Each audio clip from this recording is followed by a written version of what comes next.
It's not just the money that makes this controversial. Those on the right think that there are people who take advantage of the program that costs the government $80 billion a year. Those on the left say this is an essential program that helps millions of people, 47 million to be exact, that helps them put food on the table. I spoke to CATO Institute senior fellow Michael Tanner about what he thinks and what should be done to fix the federally funded program. You'd be shocked to hear what he says. Well, we've actually had an enormous increase in the food stamp program over the last decade or just over that. As recently as the year 2000, there were just 17 million Americans on food stamps, and it cost only $18 billion. Today, as you say, it's 47, 48 million Americans, and it's about a $78 billion program. So it's taken off enormously. That increase actually started under the Bush administration. Food stamp eligibility almost doubled under the Bush administration, and then roughly doubled again under the Obama administration. Let's make it very clear for our audience. This is not the traditional welfare program. We're talking about basic SNAP. This is food. This is nutrition. This is giving families who can't provide for their own families additional assistance in providing better, or I should say, healthier quality foods. Here's the question. Does it work? Well, the academic evidence suggests there's not a great deal of bang for your buck here. The Governmental Accounting Office looked at this and said that the evidence was ambiguous about whether or not this actually decreased hunger or improved nutrition. So we don't really know that we're getting a great deal of bang for the buck. It hasn't been studied very much.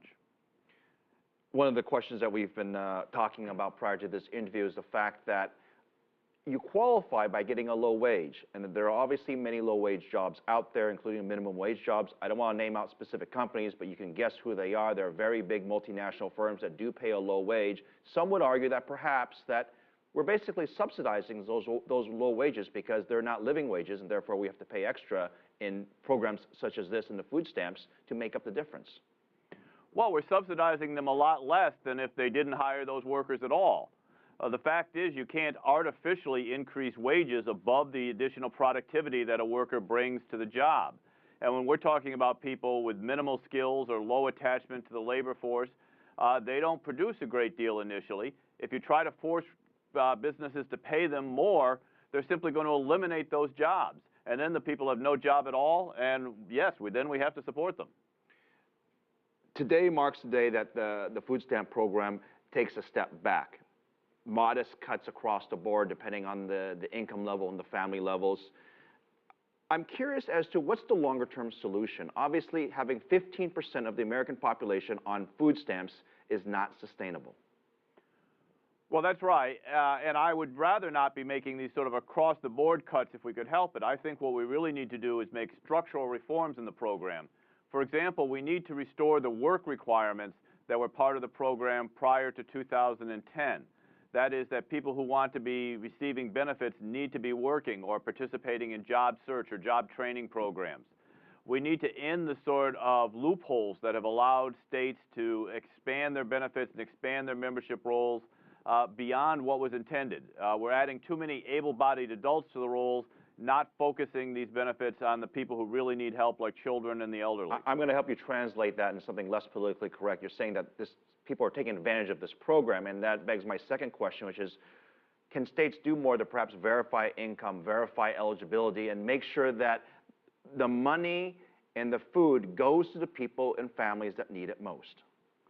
Well, it's not so much that people are taking advantage of it as state governments are taking advantage of it. Beginning in recently, we've actually created something called categorical eligibility, which essentially means that if you're eligible for one welfare program, you become eligible for food stamps as well. That means that the people applying for food stamps don't have to qualify under the same income and asset rules that we used to make them go through in order to qualify. That's why people farther up the income scale, able-bodied adults and so on, are beginning to qualify for food stamps. Too many of the rules for the states are actually set at the national level. What we really should be doing is returning the responsibility for this program and other social welfare programs over to the states and let them experiment.